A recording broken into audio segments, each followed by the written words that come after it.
Thanks, Coach. All right. I'm super excited about our guest speaker, Tony Legando. One of my visions for this thing is I would love to see Independence be what I call a football town. I've coached in 14 playoff games. I try to go as many playoff games as I can, state championships. There's some towns in Ohio that have this like just a football town. Couple things, right? You drive through the town and there's like paint on the businesses, right? Like the pizza shop has Go Panthers or whatever, like Friday Night Lights, and cowbells. You know the moms at the cowbells at the football games? If they have double-digit mom cowbells, like that's a football town. All right, we have like one or two. I always count the cowbells. All right, the playoff game last year, Dalton, there's just cowbell city, man. It was never happened. The parents are having fun.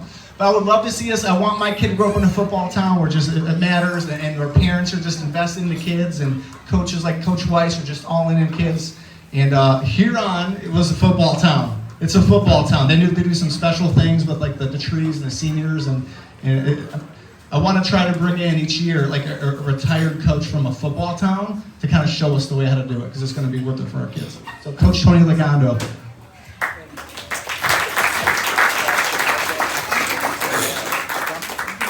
Thank you. I'm going to tell you, this is impressive. I can't use a microphone because I got to use my hands.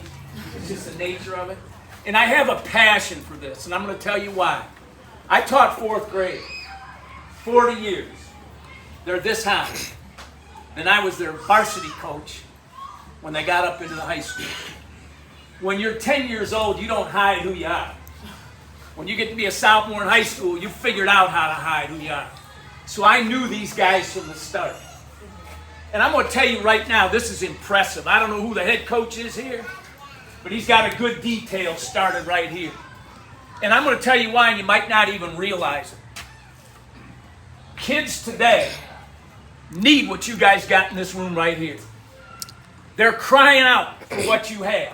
I spoke this morning at Sandusky High School football. It's a rough town. They're rough kids. I'm looking at them today, and I know in my heart those kids would give anything to have the support that you guys are showing right here. But let's talk about why we're really here. The NFL sent out a flyer in the early 90s that they wanted every coach to fill out what your philosophy was for football. During the football season, I don't have time to fill out page after page. So I put down one sentence. Through the vehicle of football, teach young men how to stand on their own 2 feet. They picked me. I went to the Hall of Fame. They picked one coach from each state, and here I am. When I talked to them about our youth program, they looked at me like I was crazy, like they want this. I will tell you what I think about our program, our youth program, and I ran it. I never, ever played a football game where the team on the other side had more ball players than we had. Not going to happen. I'm proud of that. Can you keep the little guy out for football that may never play for you during crunch time, but he stays on the team because he's being respected and because he feels like $1 million? And I look at some of the ladies here, and I look at some of you dads and some of you coaches. You got something that they need. Don't hold back. Don't hold back. When I first started coaching, here's what I thought. Hey, I play a little college ball. I know how to play this game. I'm getting an education so I can coach. Until, that's what I want to do, just coach. Until I'm teaching and the principal said to me, 4th graders, Tony, can I talk to you in the office? I said, yeah, what's up?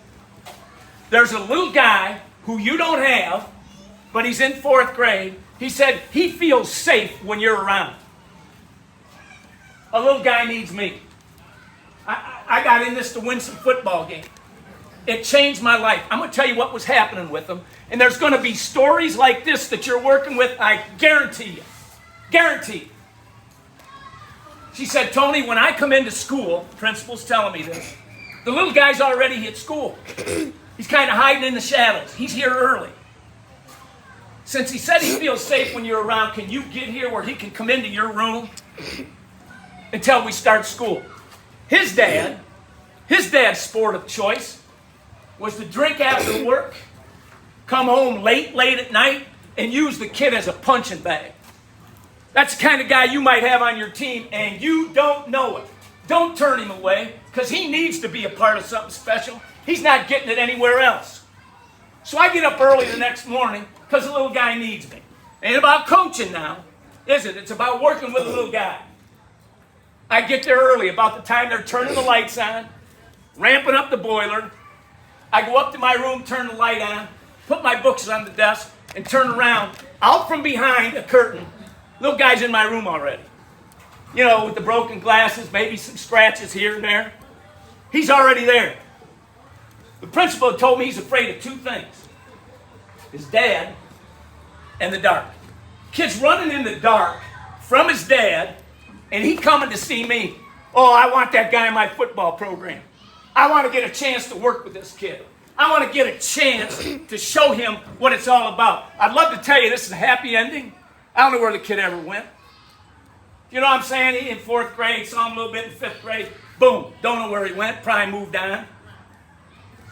After about 5 minutes, I look over his shoulders. You guys, it was the neatest handwriting you ever want to see. It was like Catholic school perfect. I went to Catholic school. That's got to be pretty perfect. I said, hey, that's good work. He said, Coach, my teacher told me if I'm real neat and I do all my work, maybe I can someday go off to college. His look into the sunset about going to college was different than most of us. I mean, he really wanted to get away. I heard somebody in here say, parents might come after you. Wait 24 hours. I had a kid who was dabbling in drugs. The whole world knew it. I told him, unless you straighten out, you're not playing. And you can come out for our football team because you need what we got. But you're not going to play the first 3 games. We can't send that message out. Everybody will be dabbling. Next thing you know, we'll have trouble. His dad called me when he got a little loaded and went after me like you can't believe. One of those where I set the phone here and let him run off. Okay? I mean, they were upset. They transferred the kid to a school near us. The kid went down and died. Overdose. They Narcan. He comes back. Who do they call that morning to come and talk to their son? The guy who was trying to hold him accountable. God, I love that. Hey, somebody said you're in the Ohio High School Hall of Fame. How does that make you feel? Who cares? How do I feel about helping that kid get back up on his feet? That's worth about 9 Ohio High School Hall of Fame deals. My biggest accomplishment, last 6 years of my 28-year run, we were academic All-Ohio 6 times. There you go.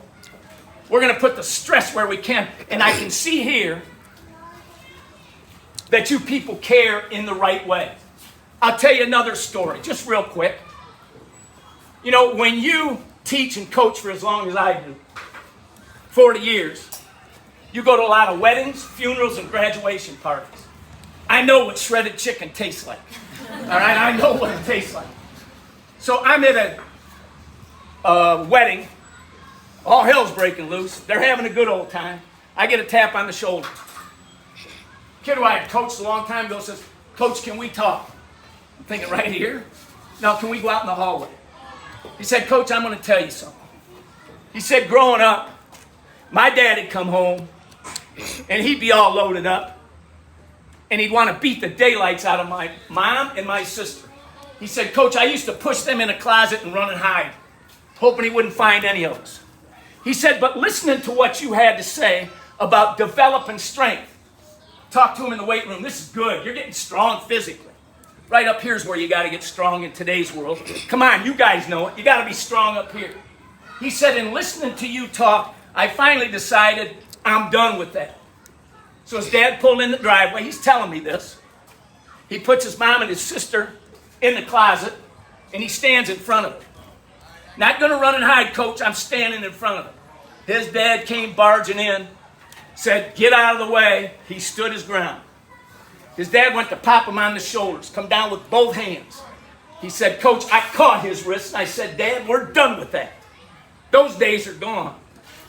And he said, I want to thank you for talking all the time about building your own strength, about teaching kids how to stand on their own 2 feet. This is more serious business than what you think it is. Now, I have a passion for it because when you're 28 years as a head coach in a community that loves to play ball, and you've seen parents like you step up and try to make a difference in someone's life, even though we don't always make it happen. One of the ways that I was successful, I'd have a 45-minute meeting at my home with every kid I coach, one-on-one. I want to get to know them. You sit a kid down that's that age in a 45-minute meeting, he's going to know where I'm coming from, and I'm going to know where he's coming from. So I'm having a meeting with the kid. There's a knock on the door. I open the door. It's a kid I had coached about 5 years earlier. He said, Coach, he's got to go because I got to talk to you. This kid had saved his own money for 4 years to try to go to college. So he's got a little nest egg. His mom took it, spent it in one weekend on drugs and alcohol. Spent it in one weekend. Because I live in a community like this, before he left, we had money for him, we had a place to live, we had a vehicle for him, we had a different job. About 5, 6 years from that, the kid pulls into the driveway, same car. He said, Coach, just got my education. Coach, I got a job in Cleveland. He said, I want to stop and thank you. But he said, I'm going to ask you for one more favor. He said, if you got a kid on your team that needs something and you don't call me, Coach, I'm going to be upset with you. I want to give back the way this community has given to me. That's why our football program was solid, because we had solid people like this willing to invest for the right reasons. Somebody said you won 209 ball games. Who cares? How many kids did you help? How many kids did you save? And I know it sounds dramatic and I get all worked up. But you want to stand in my shoes for a while and see what you people can do if you put your heart and soul into it. So I tell you, love what I see. Go get them. Don't back down from anything. And I think you'll be proud of the result. Thank you.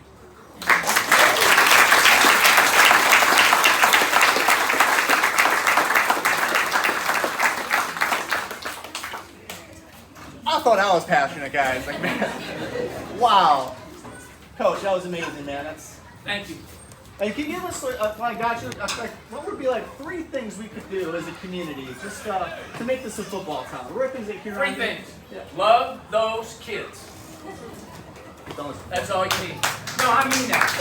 I mean that. And there's kids that just don't know what, your kids, I'm sure, come home to you. And it's good. There's kids that go home that don't have anything. You know that. And what would you be teaching your own sons and daughters if you're showing them that this is the way you treat people? This is the way. Some come from real good backgrounds, get involved in that drugs and alcohol or whatever. Be there. Just be there. Like your program. Love it.